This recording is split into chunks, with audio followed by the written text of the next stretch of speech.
زیارکښانو د اختر تیاری نیسي بیا د خلکو سره موجونه د خوښۍ په لور نڅېږي چې د ثور انقلاب دی سور سیلاب دی سور سیلاب دی یا د لوی بري په مینه د کارګرو سرې لښکرې یرغلیز دسانت زړهوال ټولۍ په ځانګړي نظم سره د حرکت په حال کې دی د دغه ټولي سرتېري او افسران د انقلاب د ارزښتونو پیاوړي او غښتلي مدافعان دي.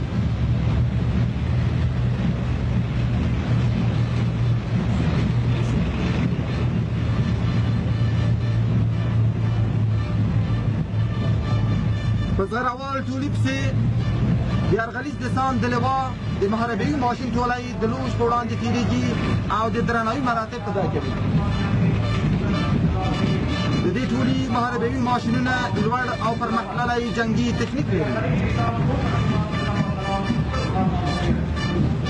اینک طولای پاراشوت لوای قهرمان دیسانت هجومی به طرف لوش نزدیک می‌گردد.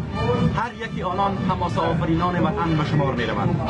شجاع‌ترین فرزندان وطن در طولای پاراشوت لوای دیسانت هجومی مصروف ایفای دین مقدس دفاع وطن است. صفوف منظم وسایط که در آن سربازان پاراشوتیست با سیماهای غرورآفرین در حالی که با تجهیزات پاراشوتی مجهزند از برابر لوش در حال عبور بوده و ادای احترام می‌نمایند.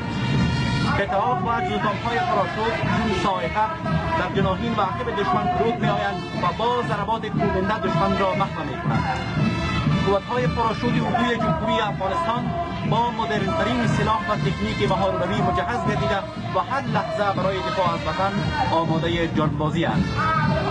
همدا اوس د سارندوی د لومړي نمبر اپراتیفي غونډ سرتېري واړه ضابطان او افسران په داسې حال کې چې په خپلو وسایلو سپاره دي د لوش په لور د نږدې کېدو په حال کې دي.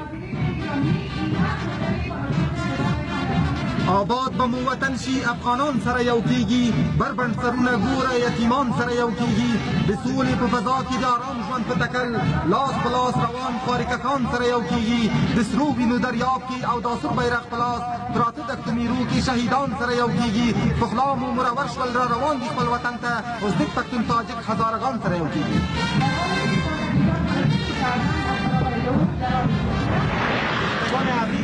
در این لحظه طیارات جت شکاری قوای هوایی از فضای مقابل لوش با عزم خاصی عبور نمودند و چول و قابان در آسمان بیکران ناپدید شدند.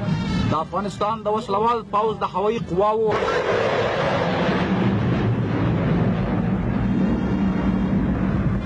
غیږ پرانیزه ای زما د وطن آسمانه غیږ پرانیزه چې زما وطنوال هواباز دا د عقابانو زړور بچي د عصر د پرمختللي تخنیک په برکت ستا په زړه کې د خپل راتلونکي سرنوشت د خپل روښانه مستقبل خرکې باسي.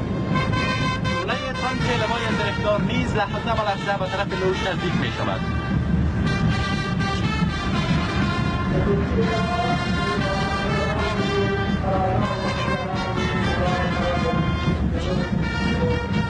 د توپچي د لوا جزو تاونه په داسې حال کې چې قرارګاه او د قطعې علم د دوی په وړاندې قرار لري د لوش په لور رانږدې کېږي. د توپچي 122 ملي متري بطریه 152 ملي متري بطریه 160 ملي متري بطریه او د توپچي ریاکټیو بطریه یو په بل پسې په مرتب نظام کې د استقلال د واټ مسیر طی کوي. توپچي سرتېري په خپلو وسایطو باندې چې په ځانګړي نظم سره توپونه له ځانه سره لېږدوي له غرور نه په ډکو تیرو کې د لوش په وړاندې تېرېږي. ډګروال محمد ایوب ابوي د اردو تکړه او تجربه لرونکی قمندان د دغه لوا رهبري په غاړه لري. د افغانستان د جمهوریت د اردو توپچي قطعات او جزتامونه د ګزاریز پیاوړي اور د زیات واټن د ویشتنې د پراخ مانور او کتلوي اور او د ناڅاپي تجمع د وړتیا درلودونکي دي. ګران افغانستان محترم اوریدونکو او د ټلویزیون درنو لیدونکو همدا اوس د جټ الوتکو بله ډله د دغو الوتکو اواز لکه د تندر د اواز په څېر ده خو تندر د دې وطن د غلیم لپاره د افغانستان د جمهوریت د اردو توپچي قطعات او جزتامونه د ګزاریز پیاوړي اور د زیات واټن د ویشتنې د پراخ مانور او کتلوي اور د ترسره کولو او د ناڅاپي تجمع د وړتیا درلودونکي دي او د ډول ډول وسایطو او د دښمن د سوق او ادارې د ژوندي ځواکونو تر فشار لاندې راوستلو او له منځه وړلو قدرت لري. با از حریم فضایی میهن آماده اند. قوای راکتی اردوی کشور از مواظبت دائمی و همیشگی رهبری حزبی و دولتی برخوردار بوده و بدین سبب است که این قوا با مدرن‌ترین راکت‌های رهبری شده معاصر مسلح و مجهز بوده و با داشتن احضارات عالی محاربوی و سیاسی قادر به اجرای وظیفه اند.